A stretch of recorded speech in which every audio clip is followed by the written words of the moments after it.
Poco tiempo antes de morir, Jesús preguntó a sus discípulos: ¿qué dice la gente sobre el Hijo del Hombre? ¿Quién dice que es?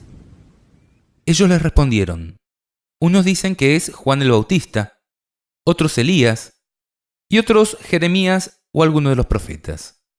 ¿Y ustedes?, les preguntó, ¿quién dicen que soy? Tomando la palabra, Simón Pedro respondió: tú eres el Mesías, el Hijo del Dios vivo. Y Jesús le dijo: feliz de ti, Simón, hijo de Jonás, porque esto no te lo ha revelado ni la carne ni la sangre, sino mi Padre que está en el cielo. Y yo te digo, tú eres Pedro, y sobre esta piedra edificaré mi iglesia. El poder de la muerte no prevalecerá contra ella. Yo te daré las llaves del reino de los cielos. Todo lo que ates en la tierra quedará atado en el cielo, y todo lo que desates en la tierra quedará desatado en el cielo. Estas palabras que Jesús le dijera a Pedro son muy usadas por la Iglesia Católica Romana para afirmar que ella es la única iglesia verdadera, que nunca caerá porque fue fundada por el mismo Cristo y que todas las demás son sectas. Dicen que el apóstol Pedro es la roca sobre la cual Cristo edificó su iglesia, que Pedro fue el primer papa y que sus sucesores han continuado este santo ministerio hasta nuestros días. Este pasaje constituye el fundamento de una supuesta autoridad divina de la que goza esta institución, a través de la cual han llegado incluso hasta alterar los 10 mandamientos que Dios escribió con su propio dedo y en piedra. También dicen ser los únicos que pueden interpretar la Biblia. Es más, los papas o obispos de Roma se consideran representantes o vicarios de Cristo y se hacen llamar el dulce Cristo de la tierra. Ahora, ¿qué pasaría si comprobamos que esto no es cierto?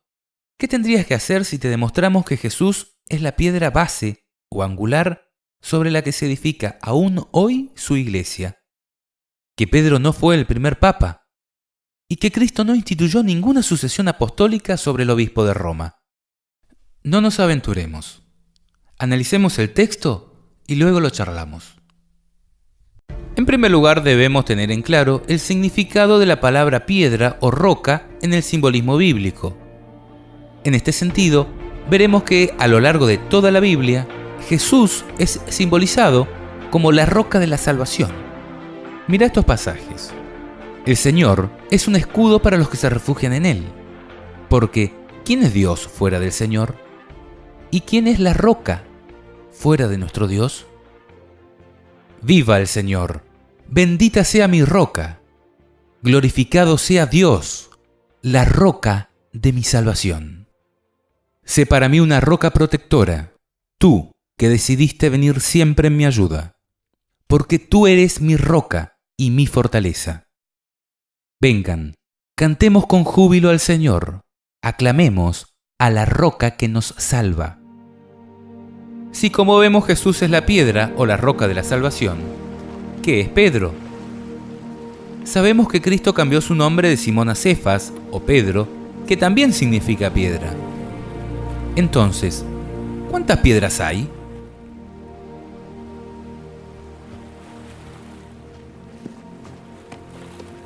Pensemos en el símbolo que Cristo nos dio, su iglesia, representada por un templo de piedra en construcción.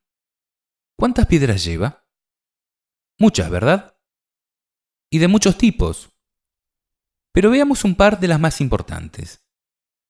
En muchos pasajes de la Biblia, tanto del Antiguo como del Nuevo Testamento, encontramos a Cristo representado por una piedra angular. Por ejemplo, el libro de los Salmos dice: yo te doy gracias porque me escuchaste y fuiste mi salvación. La piedra que desecharon los constructores es ahora la piedra angular. Esto ha sido hecho por el Señor y es admirable a nuestros ojos. Tiempo más tarde, Jesús atribuyó esta expresión a sí mismo cuando dijo a los sumos sacerdotes que la piedra que ellos estaban rechazando, al no recibirlo a él, era la principal. Mira, ¿no han leído nunca en las Escrituras la piedra que los constructores rechazaron ha llegado a ser la piedra angular? Esta es la obra del Señor, admirable a nuestros ojos? Por eso les digo que el reino de Dios les será quitado a ustedes para ser entregado a un pueblo que le hará producir frutos. Ahora, ¿qué significa piedra angular? En Wikipedia encontramos una buena explicación. Dice: el concepto de piedra angular o piedra base se deriva de la primera piedra en la construcción de una base de una cimentación de albañilería, importante, ya que todas las otras piedras se establecerán en referencia a esta piedra, lo que determinará la posición de toda la estructura. También se refiere en una edificación a la piedra usualmente de gran tamaño que se coloca en la esquina para darle rigidez, al sostener o unir dos grandes lienzos de muro. Puede estar embellecida, sirviendo en este caso no solo como refuerzo, sino como decoración. Con el tiempo se convirtió en uno de los pilares de la mampostería de piedra ceremonial, o la réplica, situada en un lugar destacado en el exterior de un edificio, con una inscripción en la piedra que indica la fecha de construcción del edificio, el nombre del arquitecto, constructor u otras personas de relieve. El rito de poner una piedra angular es un componente cultural importante de la arquitectura occidental y, metafóricamente, en la arquitectura sacra en general. Por su símil, a veces se la reconoce como piedra de fundación y símbolo de Cristo. Aquí vemos como ejemplo la piedra de la Catedral de San Pablo de Macao y vemos que es la piedra más importante, no solo por su tamaño y función, sino también por su importancia simbólica. Cristo es la gran piedra angular que une la iglesia del Antiguo con la del Nuevo Testamento. Es aquella gran piedra que representa toda la edificación, la que lleva su nombre escrito con tinta de sangre. Y esto no lo decimos nosotros, Fue el mismísimo apóstol Pedro el que dijo que Cristo era la piedra angular. Mira, Pedro, lleno del Espíritu Santo, dijo: jefes del pueblo y ancianos, ya que hoy se nos pide cuenta del bien que hicimos a un enfermo y de cómo fue curado, sepan ustedes y todo el pueblo de Israel que este hombre está aquí sano delante de ustedes por el nombre de nuestro Señor Jesucristo de Nazaret, al que ustedes crucificaron y Dios resucitó de entre los muertos. Él es la piedra que ustedes, los constructores, han rechazado y ha llegado a ser la piedra angular, porque no existe bajo el cielo otro nombre dado a los hombres por el cual podamos alcanzar la salvación. Piedras fundamentales o cimentales. Además de Cristo, la piedra angular, en la Biblia encontramos referencias a otras piedras que son usadas como cimientos en la construcción de la iglesia. Pablo, el mayor teólogo bíblico, nos revela quiénes son esas piedras. Ustedes están edificados sobre los apóstoles y los profetas, que son los cimientos, mientras que la piedra angular es el mismo Jesucristo. En él, todo el edificio, bien trabado, va creciendo para construir un templo santo en el Señor. En él, en Jesucristo, también ustedes son incorporados al edificio para llegar a ser una morada de Dios en el Espíritu. Aquí vemos claramente que el querido apóstol Pedro no es la piedra fundamental, sino una de las grandes piedras que cimientan la iglesia, cualidad que es compartida por todos los apóstoles y todos los profetas de Dios que han existido a lo largo de toda la historia. En este sentido, veremos que en ninguna de las afirmaciones que Cristo le dijera a Pedro existe exclusividad. ¿Qué quiero decir con esto? Que todas las atribuciones que Cristo le prometiera a Pedro también se las otorgó al resto de los apóstoles y profetas de la Biblia, tanto del Antiguo como del Nuevo Testamento. Moisés, por ejemplo, es otra de las grandes piedras que Dios colocó en la base cimental de su iglesia. O piensa por un momento, ¿qué sería de nosotros sin Moisés? ¿Qué sería de la Biblia si sacamos Génesis? ¿O si le quitamos el libro del profeta Daniel? ¿O los Salmos del rey David y de Salomón su hijo? La Iglesia de Cristo no está fundada sobre Pedro, porque empezó a construirse mucho tiempo antes de su existencia. Pedro fue uno de los grandes personajes de la historia y sin duda una gran piedra en la Iglesia de Cristo, pero de ninguna manera la piedra principal o angular. Debes entender que la Iglesia de Dios se sigue construyendo hoy día y se seguirá construyendo hasta el día que Cristo regrese por segunda vez. Recién allí su iglesia estará terminada, embellecida y lista, como una novia preparada para recibir a su esposo, en lenguaje apocalíptico. Mientras tanto, también nosotros somos piedras, que están siendo pulidas y talladas para formar parte de ella. Y es el mismo Pedro quien dijo esto. Al acercarse a él, la piedra viva, rechazada por los hombres, pero elegida y preciosa a los ojos de Dios, también ustedes, a maneras de piedras vivas, son edificados como una casa espiritual, para ejercer un sacerdocio santo y ofrecer sacrificios espirituales, agradables a Dios por Jesucristo. La propia pluma de Pedro nos está mostrando aquí la relación entre la principal piedra, Jesucristo, y las otras piedras que componen el edificio viviente de la iglesia, a saber, todos los que creen en Él. Entre estos, los apóstoles y profetas son piedras basales, señalados con el privilegio de recibir personalmente el mensaje de Dios y dejarlo como herencia a las generaciones futuras. Pablo escribió: porque nosotros somos cooperadores de Dios y ustedes son el campo de Dios, el edificio de Dios. Según la gracia que Dios me ha dado, yo puse los cimientos como lo hace un buen arquitecto, y otro edifica encima. Que cada cual se fije bien de qué manera construye. El fundamento ya está puesto, y nadie puede poner otro, porque el fundamento es Jesucristo. Amigos, no existen dos piedras angulares, ni principales en un edificio. Cristo es la cabeza, y Cristo es la gran piedra fundamental sobre la que Él mismo edifica su iglesia. Todos nosotros somos hermanos, dijo Cristo, y ocupamos el lugar que Él nos ha encomendado en su iglesia. La iglesia de Cristo no es una institución religiosa. No. La iglesia de Cristo es un edificio viviente, compuesto por personas, como tú y como yo, a manera de piedras vivas.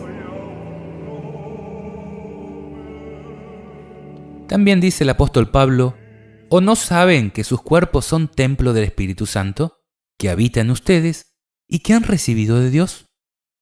Por lo tanto, ustedes no se pertenecen, sino que han sido comprados. ¿Y a qué precio? Glorifiquen entonces a Dios en sus cuerpos. En tanto, el mismo Jesús dijo: también les aseguro que si 2 de ustedes se unen en la tierra para pedir algo, mi Padre que está en el cielo se lo concederá. Porque donde hay 2 o 3 reunidos en mi nombre, yo estoy presente en medio de ellos. ¿Ves? Jesús no necesita de una institución religiosa para habitar entre nosotros. No se necesita de un papa para interpretar la Biblia. Basta con invocar a Cristo y estudiar con sinceridad sus enseñanzas para conocer la verdad y tener la bendición de su presencia. ¿Le dirías a Jesucristo sectario por enseñar esto? Te hablo a ti, católico sincero y amante de la verdad. Date cuenta que Dios nos ha dejado su palabra para que todos podamos estudiarla y crecer día a día con sus enseñanzas. No existe autoridad por sobre ella. Nadie puede modificar lo que Dios ha dicho y nadie puede poner otro fundamento, porque el fundamento es Jesucristo. Sobre esta piedra edificaré mi iglesia, y el poder de la muerte no prevalecerá contra ella. Una vez que entendemos que Cristo es la piedra sobre la que se construye su iglesia, es más fácil comprender su aseveración de que el poder de la muerte no prevalecerá contra ella. Y esto queda muy claro en la continuación de esta controvertida cita. Desde aquel día, Jesús comenzó a anunciar a sus discípulos que debía ir a Jerusalén y sufrir mucho de parte de los ancianos, de los sumos sacerdotes y de los escribas, que debía ser condenado a muerte y resucitar al tercer día. Pedro lo llevó aparte y comenzó a reprenderlo, diciendo: Dios no lo permita, Señor, eso no sucederá. Pero él, dándose vuelta, dijo a Pedro: Retírate, ve detrás de mí, Satanás, cuyo significado es enemigo de Dios. Tú eres para mí un obstáculo, porque tus pensamientos no son los de Dios, sino los de los hombres. ¿Cómo podría haber dicho Cristo que construiría su iglesia sobre Pedro, aquel mortal que a continuación reprendería tan severamente? Si Jesús le hubiese dado algún poder especial como representante suyo y la mayor autoridad sobre su iglesia, ¿cómo podemos entender que lo desautorizara de semejante manera?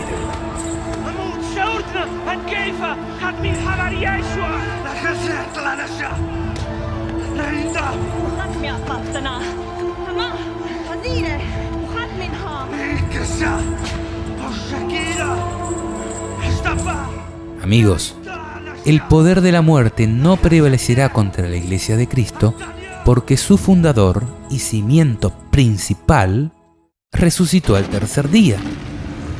Toda la esperanza del cristiano se basa en Cristo y en su resurrección. Dice la Biblia: y si Cristo no resucitó, la fe de ustedes es inútil y sus pecados no han sido perdonados. Mira, momentos antes de ascender a los cielos, acercándose Jesús les dijo: Yo he recibido todo poder en el cielo y en la tierra. Vayan y hagan que todos los pueblos sean mis discípulos, bautizándolos en el nombre del Padre, y del Hijo, y del Espíritu Santo, y enseñándoles a cumplir todo lo que yo les he mandado. Y yo estaré siempre con ustedes hasta el fin del mundo. ¿Y cómo estaría Cristo con su iglesia, si bien sabemos que ascendió a los cielos? Pues a través del Espíritu Santo. El representante de Cristo en la tierra no es ningún ser humano.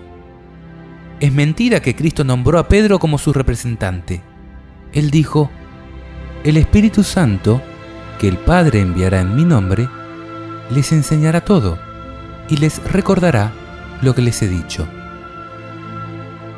Y si Pedro no fue el representante de Cristo, ¿cuánto menos lo son aquellos que dicen ser los sucesores de Pedro, sin ninguna base bíblica?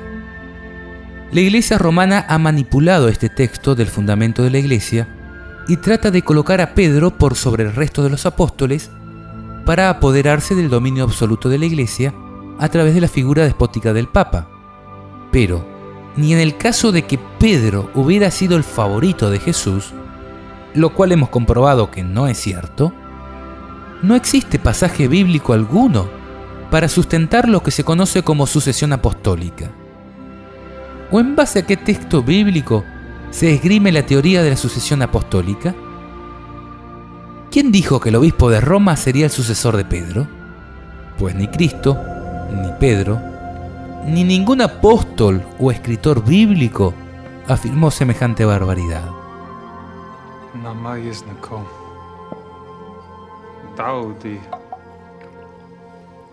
Sana'ani.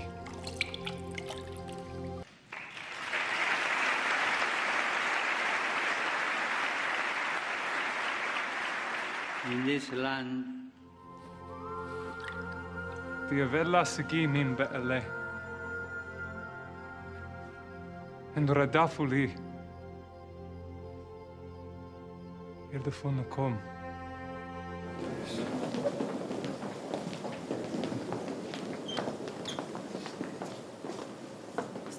Excuse me. Photograph.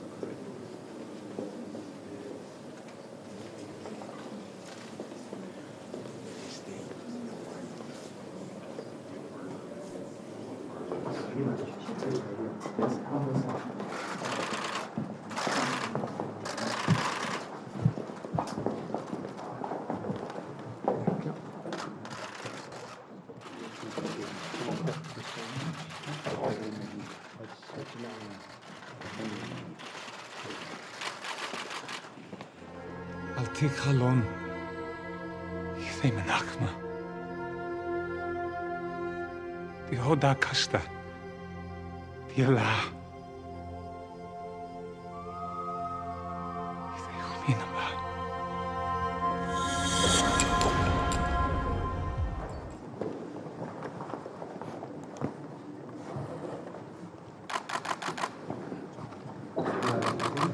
Thank you very much. This is such a great honor.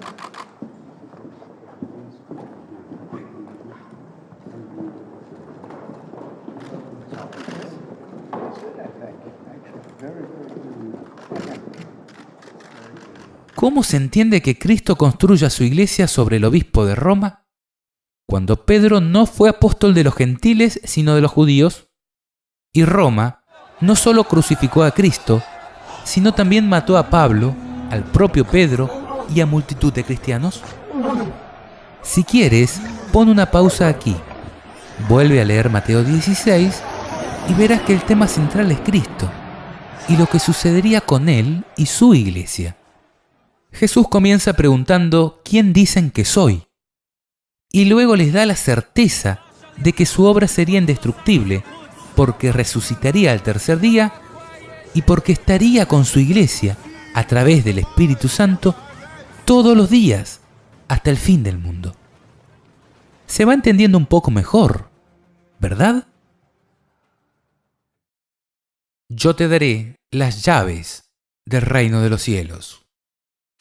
Durante 15 siglos, la Iglesia romana ha fundado la autoridad del Papa en una falsa interpretación de Mateo 16. Hasta aquí hemos comprobado que Cristo, y no Pedro, es el fundamento de la Iglesia. Ahora, ¿qué significa esto de yo te daré las llaves del reino de los cielos? Debemos entender el contexto en el que fueron dichas estas palabras. Jesús estaba por ser rechazado y crucificado por su propio pueblo, a instancia de los sumos sacerdotes. Estaba sucediendo lo que Dios había dicho por medio de Oseas, un profeta del Antiguo Testamento. No, que nadie acuse ni haga reproches. Mi pleito es contigo, sacerdote. Tú tropezarás en pleno día. Mi pueblo perece por falta de conocimiento. Porque tú has rechazado el conocimiento, yo te rechazaré a ti de mi sacerdocio. Era imposible para los sacerdotes judíos comunicar la verdad al mundo si ellos mismos no la recibían. Por eso Jesús les dijo, el reino de Dios les será quitado a ustedes para ser entregado a un pueblo que le hará producir frutos. Pedro era uno de ellos, y la llave que se le entregaría sería la llave de la ciencia o del conocimiento de su evangelio, llave que hasta ese momento la poseían los eruditos judíos. Las siguientes palabras de Cristo lo dejan más que claro. ¡Ay de ustedes, doctores de la ley, porque se han apoderado de la llave de la ciencia! ¡Ay de ustedes, escribas y fariseos hipócritas, que cierran a los hombres el reino de los cielos! Ni entran ustedes, ni dejan entrar a los que quisieran. Así fue que la llave de la ciencia, o del conocimiento de Dios, fue quitada a los sacerdotes judíos y dada a los discípulos para que instruyeran al pueblo. Pedro y todos los que siguieron al Salvador recibieron, más tarde, la solemne comisión de llevar este evangelio hasta lo último de la tierra. No tengo oro ni plata, pero lo que tengo te doy.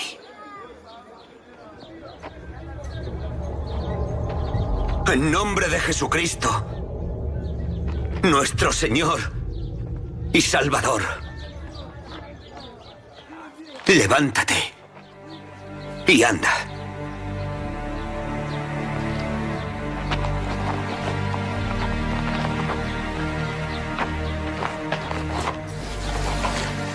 Pero debemos tener muy en claro también que esto no implica que un mortal pueda decidir el destino de las personas. Jesucristo, el juez infalible, es el único que puede concedernos la vida eterna. Algunos años después, el mismo Jesucristo dijo al apóstol Juan en el Apocalipsis: «No temas, yo soy el primero y el último, el viviente. Estuve muerto, pero ahora vivo para siempre, y tengo las llaves de la muerte y del abismo». Como vemos aquí, Cristo retuvo para sí la decisión final sobre cada uno de nosotros. Y qué bueno esto, porque podemos confiar en su amor, el que es más fuerte que la muerte. Todo lo que ates en la tierra quedará atado en el cielo, y todo lo que desates en la tierra quedará desatado en el cielo. Cuando Cristo le dijo a Pedro: todo lo que ates en la tierra quedará atado en el cielo, y todo lo que desates en la tierra quedará desatado en el cielo, no le dio una atribución exclusiva, y tampoco potestad o autoridad para modificar mandatos divinos. Esté con ustedes. Como el Padre me envió a mí, yo también los envío a ustedes. Al decirles esto, sopló sobre ellos y añadió: reciban al Espíritu Santo. Los pecados serán perdonados a los que ustedes se los perdonen, y serán retenidos a los que ustedes se los retengan. ¿Esto quiere decir que una persona puede tener poder para perdonar o no los pecados? No deberíamos apresurarnos a responder. Creo que no tenemos que pasar por alto algo muy importante. Jesús, antes de darle esta prerrogativa, sopló sobre ellos y añadió: reciban al Espíritu Santo. Por esto, no podemos considerar lo uno sin lo otro. Sacerdotes que han abusado sexualmente de menores de edad. Estas declaraciones del pontífice vienen 2 meses después de que un panel de la ONU criticó severamente al Vaticano por cómo ha venido manejando las investigaciones de abusos y acusó a la Iglesia de proteger a los culpables. Vamos directamente. Pero me siento interpelado a hacerme cargo de todo el mal de algunos sacerdotes, bastantes. Hacerme cargo y a pedir perdón del daño que han hecho por los abusos sexuales de los niños. Para entender mejor, necesitamos considerar algunos pasajes más. Dice la Biblia: cuídense de despreciar a cualquiera de estos pequeños, porque les aseguro que sus ángeles en el cielo están en constante presencia de mi Padre Celestial. ¿Qué les parece? Si un hombre tiene 100 ovejas y una de ellas se pierde, ¿no deja las 99 restantes en la montaña para ir a buscar la que se extravió? Y si llega a encontrarla, les aseguro que se alegrará más por ella que por las 99 que no se extraviaron. De la misma manera, el Padre que está en el cielo no quiere que se pierda ni uno solo de estos pequeños. Si tu hermano peca, ve y corrígelo en privado. Si te escucha, habrás ganado a tu hermano. Si no te escucha, busca 1 o 2 personas más, para que el asunto se decida por la declaración de 2 o 3 testigos. Si se niega a hacerles caso, dilo a la comunidad, a la iglesia. Y si tampoco quiere escuchar a la comunidad, considéralo como pagano o publicano. Les aseguro que todo lo que ustedes aten en la tierra quedará atado en el cielo, y lo que desaten en la tierra quedará desatado en el cielo. También les aseguro que si 2 de ustedes se unen en la tierra para pedir algo, mi Padre que está en el cielo se lo concederá. Porque donde hay 2 o 3 reunidos en mi nombre, yo estoy presente en medio de ellos. Cuando los hijos de Dios se reúnen en nombre de Cristo, lo hacen conforme a su carácter y de acuerdo a sus enseñanzas. Entonces, y solo entonces, lo que hagan guiados por el Espíritu Santo será confirmado en el cielo. Cristo no está dando aquí libertad para juzgar a los demás. En el Sermón del Monte lo prohibió terminantemente, dado que es prerrogativa de Dios, pero sí coloca sobre la Iglesia la responsabilidad de amonestar, de instruir y, si es posible, de restaurar a los que han caído en pecado. Nosotros podemos y debemos ser colaboradores de Dios. Es nuestro privilegio. Pero una cosa es colaborar con Dios y otra es contradecirlo. Lamentablemente, la Iglesia romana pretende usar estas palabras para adulterar los mandamientos divinos, siendo que Dios dijo: no añadan ni quiten nada de lo que yo les ordeno. Observen los mandamientos del Señor, su Dios, tal como yo se los ordeno. ¿Fue Pedro el primer papa? Pedro jamás tuvo esa pretensión. Cuando se identificó, lo hizo como Pedro, apóstol de Jesucristo, o Simón Pedro, servidor y apóstol de Jesucristo. Jamás se presentó como vicario o representante de Cristo en la tierra, el cual, como vimos, es el Espíritu Santo. Nunca presumió infalibilidad, ni presentó al mundo el acerto de que una cadena de sucesores detrás de él tendría esos atributos y gozaría de semejantes privilegios. Y mucho menos mencionó a la ciudad de Roma, capital del imperio que crucificó a Cristo y mató al mismo Pedro, a Pablo y a multitud de cristianos, como una ciudad favorecida por Jesucristo por sobre el resto del mundo. Pedro se reconoció un hombre como cualquiera y no permitió que otros se postren a sus pies. Cuando Pedro entró, Cornelio fue a su encuentro y se postró a sus pies. Pero Pedro lo hizo levantar, diciéndole: levántate, porque yo no soy más que un hombre. Qué diferente actitud tuvo Pedro de quienes, pretendiendo estar en el lugar suyo, se hacen llevar en andas y se muestran muy complacidos cuando la gente se postra a sus pies. Cuando el mismo Pedro dijo: exhorto a los presbíteros que están entre ustedes, siendo yo presbítero como ellos y testigo de los sufrimientos de Cristo y copartícipe de la gloria que va a ser revelada. Apacienten el rebaño de Dios que les ha sido confiado.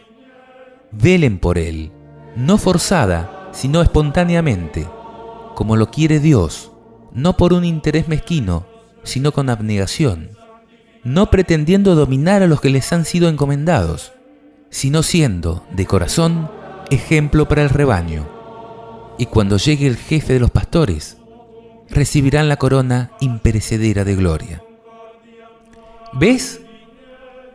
No solo a Pedro se le encomendó apacentar el rebaño de Cristo, sino también a todas aquellas personas que colaboran en la predicación del Evangelio. ¿Entendés a lo que me refiero? ¿Verdad? Pero a todo esto, ¿podría un papa estar representando a Cristo cuando él dijo muy claramente: en cuanto a ustedes, no se hagan llamar maestro, porque no tienen más que un maestro, y todos ustedes son hermanos? A nadie en el mundo llamen Padre, porque no tienen sino uno, el Padre Celestial. No se dejen llamar tampoco doctores, porque solo tienen un doctor, que es el Mesías.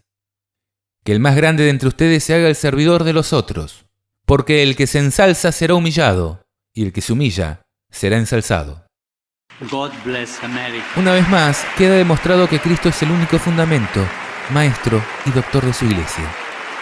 El resto no son más que impostores y ladrones que intentan usurpar su lugar para apoderarse de lo que no es suyo.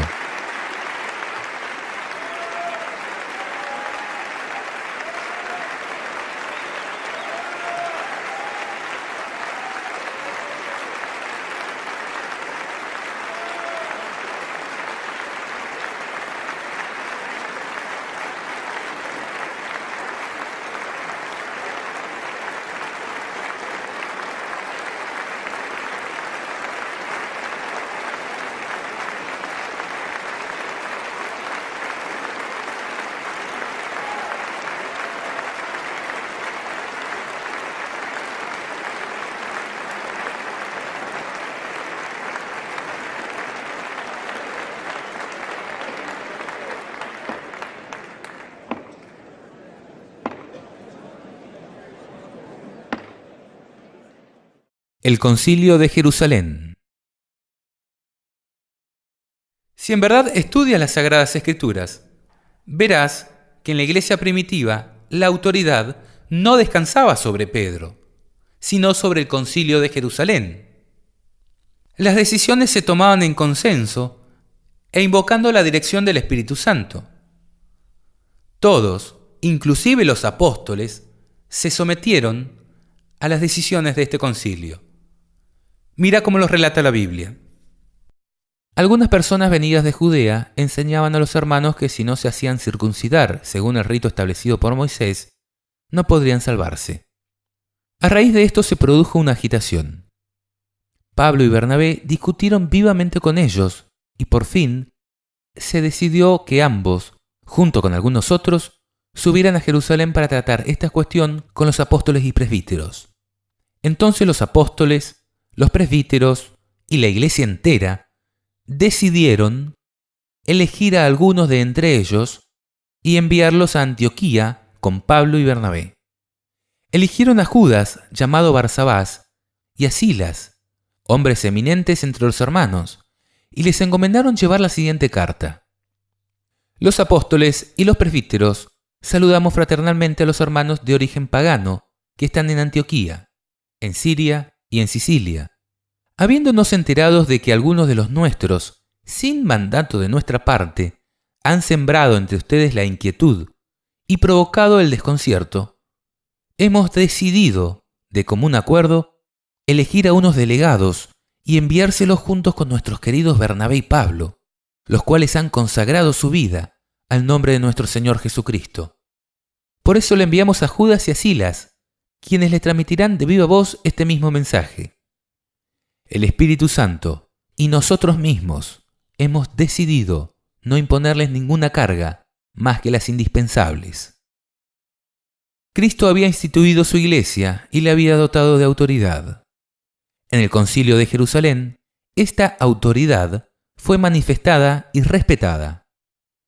Ni Pedro, ni Pablo, ni ninguno de los apóstoles se creyeron con derecho para resolver el asunto en cuestión. Las decisiones se tomaron en conjunto, teniendo en cuenta dos premisas: el consenso entre los hermanos y la aprobación del Espíritu Santo. Un fundamento sin fundamento. La Iglesia romana adaptó al Papa las palabras dichas al apóstol Pedro, afirmando repetidamente, una y otra vez: el pontífice romano, en efecto, tiene en la Iglesia, en virtud de su función de vicario de Cristo y pastor de toda la Iglesia, la potestad plena, suprema y universal, que puede ejercer siempre con entera libertad, reclamando incluso prerrogativas de infalibilidad o imposibilidad de error. Pero aquí hemos demostrado que esto es mentira, porque Pedro no es la piedra fundamental, ni fue el primer papa, ni recibió autoridad por sobre el resto de los apóstoles. Ni existe registro bíblico que avale ningún tipo de sucesores privilegiados del apóstol, y mucho menos infalibilidad en su accionar. Ni a Cristo, ni a Pedro, ni a ninguno de los apóstoles, ni a nadie durante casi 4 siglos se le ocurrió semejante barbaridad. No hay una sola palabra en toda la Biblia que hable del obispo de Roma, menos de su primacía, y mucho menos de una sucesión privilegiada.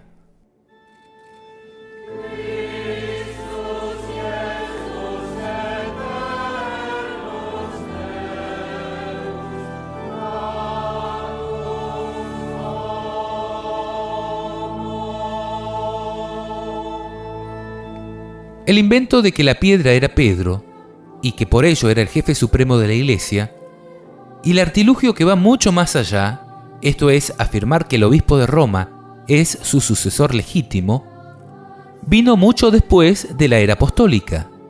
Los sacerdotes historiadores católicos Giovaro y Bessiere afirman en su libro Urbi et Orbi, 2000 años de papado, que a finales del siglo III, incluso en Roma, nadie utilizaba este célebre texto para justificar la primacía del Papa. Recién el Papa Dámaso I, quien subió al pontificado tras terribles masacres, fue el primero en hablar de sede apostólica y utilizar este texto para sostener que la iglesia de Pedro era la iglesia de Roma y que ésta era la única verdadera iglesia de Cristo. Dámaso fue el inspirador del edicto del año 380, que convirtió a la religión cristiana en la única religión del Imperio Romano. La fe de la iglesia, precisaba el edicto, era la fe de Dámaso, obispo de Roma. Si quieres entender el verdadero origen de esta herejía, debes estudiar lo que sucedió en el siglo IV de nuestra era. Verás que hasta ese momento los cristianos eran perseguidos, tanto por los judíos como por el Imperio Romano. El emperador Constantino fue uno de sus grandes perseguidores. Sin embargo, viendo que no podía contra ellos, decidió convertir al cristianismo en la religión oficial de su imperio. Pasó de perseguidor de cristianos a impostor de un cristianismo mezclado o sincretizado con la religión pagana de su imperio. Mira lo que dice Wikipedia sobre este personaje. Constantino, legalizador de la religión cristiana por el Edicto de Milán en el 313. Convocó el primer concilio de Nicea en el 325, que otorgó legitimidad al cristianismo en el Imperio Romano por primera vez. Se considera que esto fue esencial para la expansión de esta religión, y los historiadores, desde Lactancio y Eusebio de Cesarea hasta nuestros días, le presentan como el primer emperador cristiano, si bien fue bautizado cuando ya se encontraba en su lecho de muerte, tras un largo catecumenado. Política religiosa. Su relación con el cristianismo fue difícil, ya que fue educado en la adoración al dios Sol, Sol Invictus, cuyo símbolo portaba y cuyo culto estaba asociado oficialmente al del emperador. En 324, el emperador hizo construir otra basílica en Roma, en el lugar donde, según la tradición cristiana, martirizaron a San Pedro, la colina del Vaticano, que actualmente acoge a la Basílica de San Pedro. A partir de ese punto, el cristianismo pasa a adquirir el estatus de religión privilegiada y se inician las persecuciones a las demás religiones. Por otra parte, Constantino retendría el título de Pontifex Maximus hasta su muerte, un título que los emperadores romanos llevaban como cabezas visibles del sacerdocio pagano. En el año 321, Constantino dio instrucciones para que los cristianos y los no cristianos debieran estar unidos en la observación del venerable Día del Sol, o Domingo, Dominus, que hacía referencia a la esotérica adoración oriental al sol. Constantino consideraba que era su deber como emperador, designado por Dios para ello, calmar los desórdenes religiosos, y por ello convocó el primer concilio de Nicea para terminar con algunos de los problemas doctrinales que infectaban la iglesia de los primeros siglos, especialmente el arrianismo. En sus últimos años de vida también ejerció como predicador, dando sus propios sermones en el palacio ante su corte y los invitados del pueblo. Sus sermones pregonaban al principio la armonía, aunque gradualmente se volvieron más intransigentes hacia los viejos modos paganos. En la reinauguración de Constantinopla, en el año 330, se efectuó una ceremonia mitad pagana y mitad cristiana. En la plaza del mercado se impuso la cruz de Cristo sobre el carro del dios Sol. Constantino fue también conocido por su falta de piedad para con sus parientes consanguíneos y afines, como por ejemplo la ejecución de su cuñado, el emperador romano de Oriente Licinio, en 325, a pesar de que había prometido públicamente no ejecutarle antes de su rendición el año anterior. En 326, Constantino también ejecutó a su hijo mayor, Crispo, y unos meses después a su segunda esposa, Fausta. De esta manera, la Iglesia romana se convirtió en una monarquía absoluta, organizada jerárquicamente con el Papa a la cabeza. Pero, como hemos visto, la Iglesia cristiana se fundó sobre Cristo y con principios democráticos. Precisamente la palabra iglesia deriva de la palabra griega eklesia, que significa asamblea o congregación, siendo una democracia representativa, porque la autoridad reside en el concilio, que es formado por miembros elegidos por la propia iglesia. Además, debemos entender que la condición de obispo en Roma fue circunstancial en la vida de Pedro, pues a él le había sido encomendado el apostolado a los judíos. Dice Pablo en su epístola a los Gálatas: el que constituyó a Pedro apóstol de los judíos, me hizo también a mí apóstol de los paganos. Ver no es suficiente. Pero tú viste, y con tus ojos. Ujú. Y no solo yo. Hay muchos que dieron testimonio. Y las palabras de los profetas. Así es que Pedro y Jacobo estuvieron al frente de la iglesia de Jerusalén durante unos 30 años. En verdad, Pedro murió en Roma, asesinado. Pablo también. ¿Habría de mirar Dios con favor especial a la impía ciudad de Roma por quitar la vida a dos gigantes del cristianismo y a multitud de cristianos? Precisamente desde Roma, Pedro escribió su carta universal y se despidió con las sugestivas palabras: la iglesia de Babilonia, que ha sido elegida como ustedes, los saluda. Babilonia era el sobrenombre que los primeros cristianos habían puesto a Roma con el fin de desorientar a sus perseguidores. Y hasta autores católicos admiten que se le daba ese nombre como símbolo de su corrupción. No hay, en consecuencia, el menor rasgo de prevalencia de la Iglesia de Roma por sobre el resto de la cristiandad. Si Pedro hubiese querido privilegiar a Roma, debería haber dejado registros tales como: en Roma establezco mi reinado, y mis sucesores deberán permanecer aquí para siempre. Pero nada de eso sucedió. Todo lo contrario.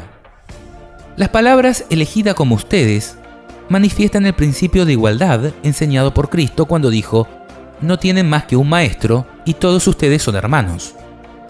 Y estaba dirigido a evitar los prejuicios de superioridad que pudieran tener los judíos cristianos destinatarios de su carta. Amigos, cuando una mentira es repetida suficiente número de veces, llega el momento en que se la cree. Sin embargo, la verdad seguirá siendo verdad y la mentira seguirá siendo mentira. Y la verdad es que Cristo fundó su iglesia sobre sí mismo sin tener ningún tipo de favoritismo sobre ninguno de sus discípulos. Entonces la madre de los hijos de Zebedeo se acercó a Jesús junto con sus hijos y se postró ante él para pedirle algo. ¿Qué quieres?, le preguntó Jesús.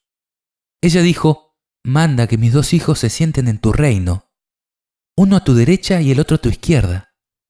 No saben lo que piden, respondió Jesús. ¿Pueden beber del cáliz que yo beberé? Podemos, les respondieron. Está bien, les dijo Jesús, ustedes beberán mi cáliz. En cuanto a sentarse a mi derecha o a mi izquierda, no me toca a mí concederlo, sino que esos puestos son para quienes se los ha destinado mi Padre. Al oír esto, los otros 10 se indignaron contra los dos hermanos. Pero Jesús los llamó y les dijo: ustedes saben que los jefes de las naciones dominan sobre ellas, y los poderosos les hacen sentir su autoridad. Entre ustedes no debe suceder así. Al contrario, el que quiera ser grande, que se haga el servidor de ustedes, y el que quiera ser el primero, que se haga su esclavo. Como el Hijo del Hombre, que no vino para ser servido, sino para servir y dar su vida en rescate por una multitud. La verdadera sucesión apostólica.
A través de todos los siglos, Dios siempre ha tenido fieles portaantorchas que han mantenido viva la llama de la fe.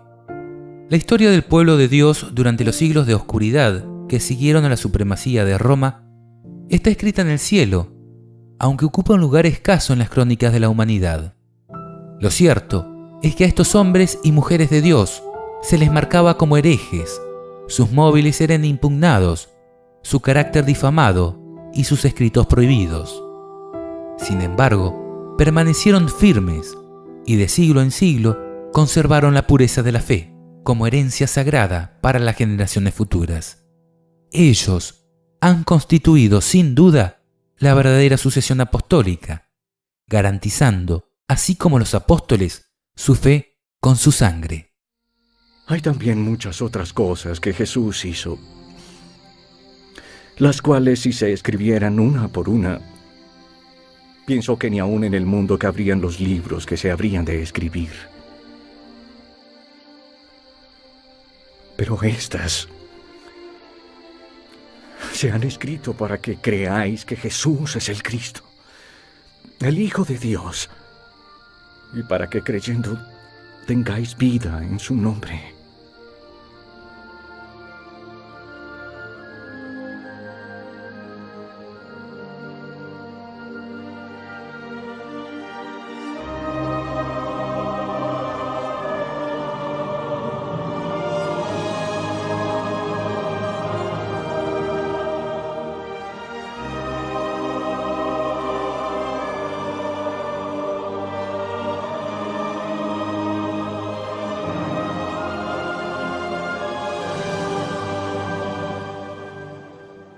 Ojalá hayas podido entender que lo esencial en la vida cristiana no son las instituciones humanamente establecidas, sino la relación que tienes con Cristo y con su santa palabra.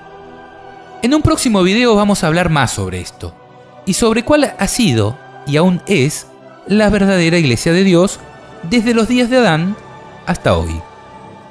Por eso te invito a que además de compartir este video con tus amigos, te suscribas al canal y vea los materiales que iremos realizando. Abrazo y hasta la próxima.